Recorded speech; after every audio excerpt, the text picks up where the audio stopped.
আগুনের যে ক্যারেক্টারটা এখানে দেখাইছে, আগুনের যে লুকটা জাস্ট অসাম ছিল, সাথে সাবিলা নূর তো ছিলই। খায়রুল বাসার ছাড়া এরকম ক্যারেক্টার আর কেউ করতে পারতো? শাকিব খান করতে পারতো না। এই রকস্টার সিনেমার সবগুলা গান হচ্ছে স্লো পয়জনের মতো কাজ করে। হ্যাঁ, এই কি অবস্থা সবার, দিস ইজ রঞ্জন আর আমি সাগর। আজকের ভিডিওতে কথা বলবো বনলতা যে সিনেমাটা রয়েছে, বনলতা সেন, সেই সিনেমার ডিটেলস নিয়ে। আর শাকিব খানের যে দুটো গান এসেছিল ঈদের পরে, ঈদের দিনে একটা এসেছিল রোমান্টিক গান, আর ঈদের পরে আরেকটা গান রিলিজ করেছে যার নাম হচ্ছে বেশ কিছুদিন, হচ্ছে কি বলে এটা হচ্ছে সেটের ভিতরে। তো ওইটা নিয়ে কথা বলবো। তো প্রথমে কথা বলি সাগর, রোমান্টিক গানটা নিয়ে। রোমান্টিক গানটা তো আমরা দেখছিলাম সিনেমা হলে, আমার পার্সোনালি অনেক বেশি ভালো লাগছিল। তোর ভিজুয়ালি কেমন লাগছিল? গানটা ভালো আছে। এটা মনে হচ্ছে সিনেমার দ্বিতীয় গান না, সেই হিসেবে এই গানটা ঠিকঠাক আছে আমার কাছে। মূলত বেশ কিছুদিন ধরে গানটা, তারপর হচ্ছে এই আরেকটা আছে না, সিনেমার প্রথম গানটা, ওই যে হালকা যে রক ভাইব আছে, ভালোবাসা নিয়ে, সেই গানটা, সেটাও আমার ভালো লাগছে। ওই গানটার অপেক্ষায় আছে আমি, ভালোবাসা নিয়ে গানটার। তাহলে আমরা একটু দেখি ভিজুয়ালি জিনিসটা সাগর। আমি যাবো হারিয়ে গানটা আর কি, আমরা তো হলে এক্সপিরিয়েন্স করেছিলাম। তো তো আপনারা দেখেন আমাদের সাথে আসলে এই সিনেমাটা কিভাবে কানেক্ট করছে। নর্মালি আমরা এখন কি করি, নর্মালি হচ্ছে কথাবার্তা বলি হচ্ছে আমরা কিসে, চ্যাটেই। তো এটাতে কিন্তু সাগর তারা বিভিন্ন চ্যাটে যে জিনিসগুলো দেখাইছে, ঠিক আছে, এটা কিন্তু পুরো রিয়েলিস্টিক ভাইবস দিছে। তো আগুনের যে ক্যারেক্টারটা এখানে দেখাইছে, আগুনের যে লুকটা জাস্ট অসাম ছিল, সাথে সাবিলা নূর তো ছিলই, যে কি সুন্দর তাকে মানে এই সিনেমাতে মানাইছে। কিন্তু হ্যাঁ, গানটাই শুধু যা তাদের যদি কেমিস্ট্রি বিল্ড করাতে একটু সাহায্য করছে। মূলত ডায়লগ বল বা আলাদা একটা যে স্টোরি এদেরকে দিবে, সেটা কিন্তু আর করে না এদের লাভ স্টোরির জন্য, কম দিছে আর কি। যা করছে এই মিউজিকই করছে। হ্যাঁ, এই সিনগুলা ছিল ভাই মানে দেখার মতো, খুবই সুন্দর লাগতেছিল সিনগুলা দেখতে। হ্যাঁ, এই যে এই সিনটার কথা বলতেছিলাম সাগর, এই সিনটা এতটা ভালো লাগে আর কি দেখতে। কেন জানি পুরো গ্রিনারি সিন, পাশে একটা বাইক, মানে অন্যরকম একটা আলাদাই মাত্র একটা সিনেমাটোগ্রাফি এটা। হ্যাঁ, আমি দেখলাম কি যে বর্তমানে মানুষরা যে বাইকে থেকে যেটা রোম্যান্স করতেছিল না, সেটার ছবি মানুষরা রিক্রিয়েট করতেছে, ভাইরাল করতেছে। তো এই জায়গাটা আসলে খুবই সুন্দর লাগতেছিল দেখতে, সাথে শাকিব খান এবং সাবিলা নূরের কেমিস্ট্রি তো দারুণ ছিলই। তো এই গানটা আসলে গেয়েছে কে? এই গানটা হচ্ছে গেয়েছে অঙ্কন কুমার। এক কথায় এই রোমান্টিক গানটা দুর্দান্ত, খুবই চমৎকার, খুবই ভালো লেগেছে আমাদের কাছে। হ্যাঁ, লিখছে হচ্ছে অঙ্কন কুমার নিজে, তো লিরিক্সটাও সুন্দর আছে এটার। তো এখন আসা যায় হচ্ছে বনলতা সেনের কাছে। মূলত আমি যে সিনেমা হলে এই বনলতা সেন সিনেমাটা দেখে আসছি, আমাদের এবারে 4টা সিনেমা দেখা হয়ে গিয়েছে, আরো আছে মনে হয় 3টা সিনেমা বাকি, সেগুলো দেখবো কিনা এখনো ডিসিশন নেই। তো বনলতা সেন সিনেমাটা ছিল হচ্ছে অনেক আর্টিস্টিক। হ্যাঁ সাগর, যতটুকু দেখছিলাম যে আমরা তো আগে থেকেই ইতিহাস জানি যে বনলতা সেনের যে ক্যারেক্টারটা, নাটোরের বনলতা সেন যাকে বলে, এবং জীবনানন্দ দাশের যে ক্যারেক্টারটা, জীবনানন্দ দাশ তো হচ্ছে ট্রাম দুর্ঘটনায় মারা যায়। হ্যাঁ, সেটা কি আসলে খুব ভালোভাবে দেখাইতে পারছে তারা সিনেমাতে।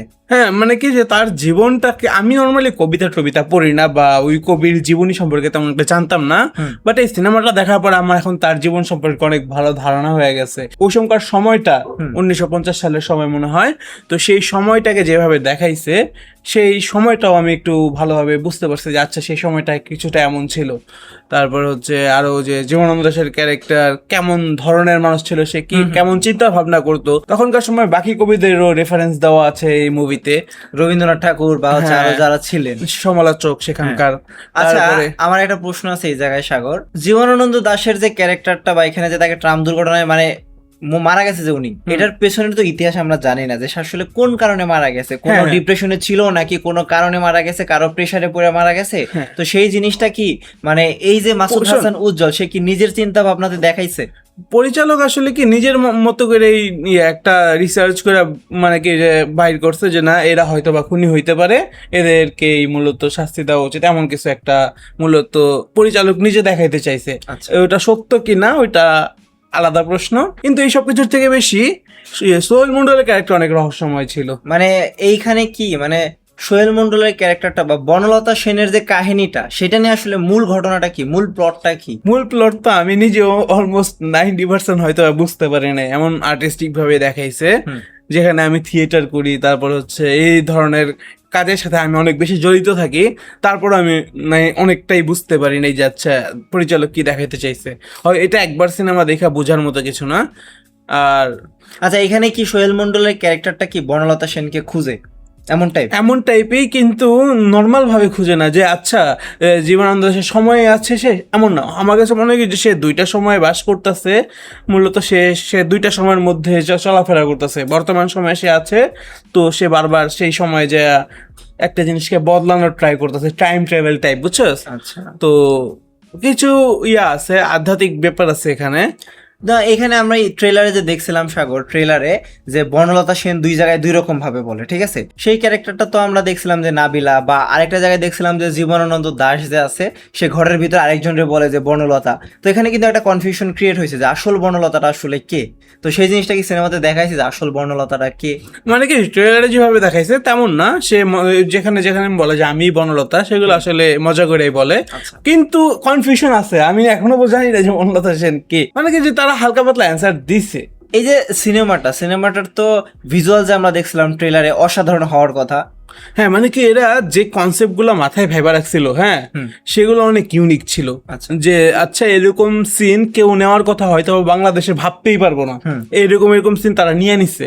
এখন কিছু সিন আছে যে একেবারে পারফেক্টলি বসে গেছে, যেমন তুই একটা রাত্রের সিন দেখছিলি, তো সেই সিনটা অনেক ভালোভাবে বসে গেছে, কিন্তু ওটা বোঝা যায় যে ওটা সেটে করা, বাট অনেক আর্টিস্টিক ভাবে করা। কিন্তু কয়েকটা সিন আবার ভিএফএক্স এর কারণে হয়তো ভালোভাবে মিলে নাই। যেমন যে আমি যেমন বললাম যে বৌদ্ধদের একটা ইতিহাস বলা শুরু করে যুদ্ধের। আচ্ছা, ওইটা আমরা ট্রেলারে দেখছিলাম। হ্যাঁ, বাট ওই সিনটা তুই দেখছ না, ওই সিনে কিছু সময় মানে মানে জীবনানন্দ দাশ হাঁটতাছে, সোহেল মন্ডল হাঁটতাছে, তো ওইখানে দেখায় ব্যাকগ্রাউন্ডে যে সব পাথর মাথর উঠা আসছে, তারপরে সব ঘোরাফেরা করতেছে। তারপর আরেকটা সিন আছে যে জীবনানন্দ দাশ টেবিলে শুয়ে আছে, সে কমলা চাচ্ছে, তার সামনে থেকে অনেকগুলো কমলা, হাজার হাজার কমলা পড়ে যাচ্ছে। তো এগুলো সিন, হ্যাঁ, অনেক কনসেপ্টটা অনেক ইউনিক, বাট দেখতেও সুন্দর লাগে। বাট এগুলোর ভিএফএক্স একেবারে যে বর্তমানে আমাদের বাংলাদেশ ইন্ডাস্ট্রি অনুযায়ী একেবারে পারফেক্ট করতে পারে নাই, যেমনটা আমরা হলিউডে দেখে থাকি। কিন্তু এগুলো সব কনসেপ্ট যদি সে পারফেক্টলি ইউটিলাইজ করতে পারতো, তাহলে আমরা ধরতে গেলে একটা অসাম পারফেক্ট হয়তো সিনেমা দেখতে পারতাম। পারফেক্ট ইউটিলাইজেশন করছে কোনটা আমি বলি, কাগজ দিয়ে একটা সিন করছিল একেবারে সিনেমার শুরুতে, বাইরে এত আর্টিস্টিক ফিল্ম হইতে পারে। তো বিষয়টা যদিও মাথায় কিছু ঢুকতেছে না, যাচ্ছে সে কি করার ট্রাই করতেছে, বাট অনেক আর্টিস্টিক দেখা বোঝা যায়। আচ্ছা, আমরা সবকিছু নিয়ে তো কথা বললামই, তো গান নিয়ে আসলে কথা মেন কথা বলি না, আমি আমার রিভিউ তো ভুলে গেছি বলতে, কারণ জিনিসটা এত আসান ছিল যে আমার মাথায় আসে নাই, যা আলাদাভাবে অ্যাড্রেস করা লাগবে। সেটা হচ্ছে অ্যাক্টিং। বাপ রে বাপ, সোহেল মন্ডলের অ্যাক্টিং বল, তারপর হচ্ছে খায়রুল বাশার, নাবিলা কি আমার মনে হচ্ছে যে এই সিনেমায় তাকে সব থেকে বেশি সুন্দর লাগতেছিল। প্রত্যেকটা দৃশ্যে এত সুন্দর ভাবে সে মেকআপ করছে বল, তার লুকগুলো এত ইউনিক ছিল। সিনেমা বুঝি আর না বুঝি, সে যতক্ষণ স্ক্রিনে ছিল আমি এক সেকেন্ডে পলক ফালাইতে পারি না যে আচ্ছা নাবিলা এত সুন্দর লাগতেছে কেন। তারপর হচ্ছে খায়রুল বাশার, তার অ্যাক্টিং, তার ক্যারেক্টার, যে তাকে মনেই হয় না যে সে যে জীবনানন্দ দাশ না, এমন একটা যে সে কত হার্ডওয়ার্ক করে যে তার লুক নিচ্ছে, তারপর হচ্ছে সে তার চলন, তারপরে তার বলন, এই সব কিছু যে একেবারে তার মতো করার ট্রাই করছে, এটাই প্রশংসার দাবি। আমার মনে হয় যে খায়রুল বাশার ছাড়া এরকম ক্যারেক্টার আর কেউ করতে পারতো। শাকিব খান করতে পারতো না, যাই যায় না। হ্যাঁ, সে নিজে, আর সে একটা ক্যারেক্টার আর্টিস্ট না, বুঝছস? সে হচ্ছে ধরতে গেলে একটা হিরো। কিন্তু এই খায়রুল বাশারকে দেখে মনে হয় যে না, সে একটা অসাম ক্যারেক্টার আর্টিস্ট। সে তাকে দিয়ে যে কোনো ক্যারেক্টার যদি বোঝানো হয় তাহলে সে করতে পারবে সেটা। আর দর্শকদের উদ্দেশ্যে বলে রাখি, আসলে শাকিব খানের ক্যারেক্টারটা আসলে জীবনানন্দ দাশের সাথে যাবেও না, কারণ শাকিব খায়রুল বাশারের রিয়েল লুক দেখ, অত বেশি একটা যায় না। কিন্তু বাট সে হাইটের কথা বলতেছি, শাকিব খানের থেকে মনে হয় ভাই অন্য একটা ওর হাইটের ক্যারেক্টারই ধর আইনস্টাইনই ধর, বা যে কোনো ক্যারেক্টার, আমার মনে হয় না যে তার সাথে আইনস্টাইনের একটা লুক শাকিব খান রিক্রিয়েট করছিল। ওটা কিন্তু হইছে মোটামুটি, কিন্তু একেবারে রিয়েলিস্টিক না। আমার কাছে মোটামুটি ভালো লাগছে, মনে হচ্ছে যে আইনস্টাইন। খায়রুল বাশার আমার মনে হচ্ছে কি যে না, চোখ ভাবে সেই ক্যারেক্টারটাকে নিজের পুরো হারায় ফেলছে, শুধু সেই ক্যারেক্টারটাকেই দেখাইছে সিনেমায়। আমার ভালো লাগছে অনেক।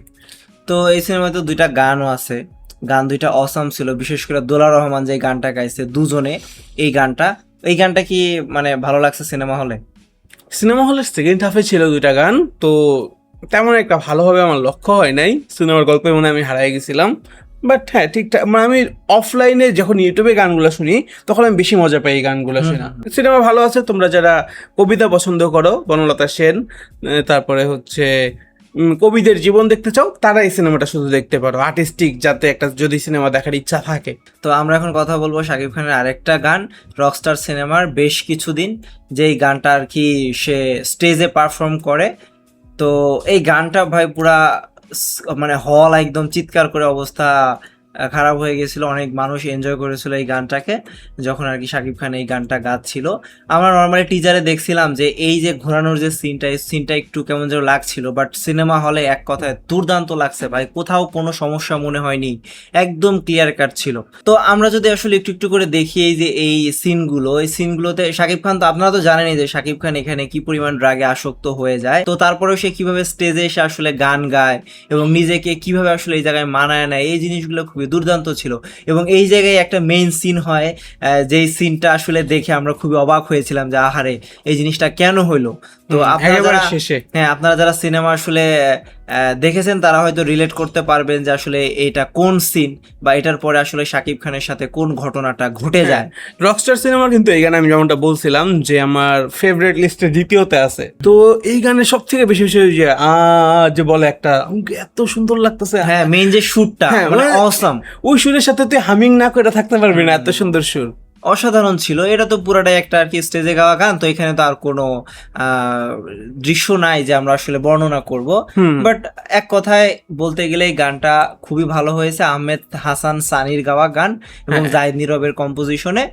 তো এই গানটা সিনেমাতে ভালো একটা প্রভাব ফেলছে, যার কারণে এই সিনেমাটা হয়তো আরো বেশি ভালো লাগা কাজ করছে আমাদের মাঝে। আমি একটা কথা বলি যে এই রকস্টার সিনেমার সবগুলা গান হচ্ছে স্লো পয়জনের মতো কাজ করে। হ্যাঁ, যেটা মানে কি যে তুমি হয়তো বা পিড়িতে প্রথমবার শুনলে তেমন একটা ভালো লাগবে না, দ্বিতীয়বার শুনলে অনেক ভালো লাগবে, তৃতীয়বার শুনলে আরেকটু ভালো লাগবে। তেমনই এই গানটাও আমি ইতিমধ্যে হয়তো বা 15-20 বারের থেকে বেশি শুনে ফেলছি। তো হ্যাঁ, এটা ধীরে ধীরে কাজ করবে, ধীরে ধীরে মানুষদের উপরে বেড়ে উঠবে। তবে আমার একটা জিনিস কি সাগর, এই গানগুলো যদি আসলেই আগে রিলিজ করতো না, হ্যাঁ, এগুলো আরো বেশি সারা পাইতো ভাই। হ্যাঁ, এগুলো আসলে গান 1 বছর আগে রিলিজ হওয়ার উচিত ছিল, যে আচ্ছা 1 বছর ধরে আমরা শুনতাছি এখন যে আমরা হলে না হলে পরেও 1 মাস আগে থেকে, মানে যদি তোরা প্রত্যেকটা গান ছাড়তো তাহলে হয়তো আমার কাছে বিষয়টা আরো বেশি ভালো লাগতো এবং মনে হইতো কি যে হ্যাঁ সিনেমা আসলে সবার কাছে সাড়া পেয়েছে। বিষয়টা কি দেখ সাগর, একটা জিনিস বলি তোরে, তুফান, তাণ্ডব এগুলো হিট হওয়ার পেছনে কি কারণ, কারণ হচ্ছে কি এর গানগুলা, তুফানের যে দুষ্টু কোকিল গান আছে তারা যে পারফেক্ট টাইমে ছাড়ছে, এটা নিয়ে মানুষ রিলস বানাইছে, মানুষ আলোচনা করছে। এটাই তো বলতেছি যে তারা যদি 1 বছর আগে বা 6 মাস আগে এগুলো গান ছাড়তো তাহলে সব থেকে বেশি অডিয়েন্স পেতো। মানে ফার্স্ট ডেতে আমরা কি দেখলাম যে প্রায় মাল্টিপ্লেক্সে 30 লাখ টাকা ইনকাম করছে। এই আয়টা কমপক্ষে হয়তো হাইয়েস্ট গ্রসিং যেত, 50, 60 বা 70 যাইতো, 1 কোটিও যেতে পারতো আমার বিশ্বাস। তো এই ছিল আমাদের আজকের আলোচনা। আপনাদের যদি এরকম আলোচনা ভালো লাগে তাহলে আমাদের চ্যানেলটা সাবস্ক্রাইব করে রাখতে পারেন। দেখা হবে আপনাদের সাথে পরের ভিডিওতে, বাই।